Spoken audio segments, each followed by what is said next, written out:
आज भोले बाबाला प्रार्थना केली आहे की आमच्या महाराष्ट्राचं, भारताचं सर्व शेतकरीपासून सैनिकपासून सर्व समाजाच्या सर्व घटकांना सुख समृद्धी लाभू दे, हीच प्रार्थना भोलेनाथाला केलेली आहे। आमच्या भारताचं वैभव याच्यापेक्षा जास्त हो अशी प्रार्थना भोलेनाथाला केलेली आहे।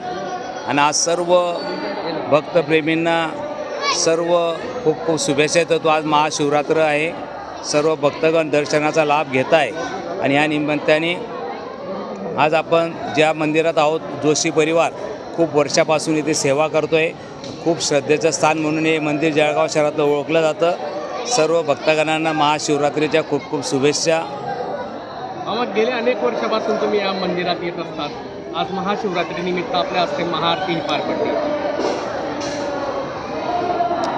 महाआरतीचा लाभ आम्हाला मिळालेला आहे। मी स्वतःला भाग्यशाली समजतो आणि मला वाटतं आम्ही देवधर्म आणि राष्ट्र ह्या गोष्टीसाठी मला वाटतं आम्ही एक कार्यकर्ता म्हणून योगदान राहिलं पाहिजे।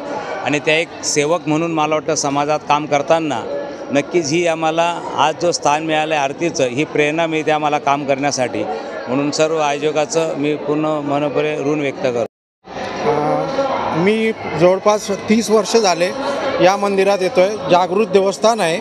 आजचा हा जो महाशिवरात्रीचा जो हे आहे ते फार चांगलं आहे आणि प्रत्येकाला सुख समृद्धी आरोग्य संपदा लाभते। असंच सर्वांचं आरोग्य संपदा चांगली ठेवावी परमेश्वराने, शंकर भगवानाने, ही मी त्यांना प्रार्थना करतो। काय अनुभूती इथे आल्यावर आपल्याला मिळत असते, काय सांगणार? मला खूपच हे मी शासकीय सेवेत असताना एक मोठं अचिव्हमेंट केलेलं आहे। माझा मुलगा मी ऑस्ट्रेलियाला पाठवू शकलेलो आहे।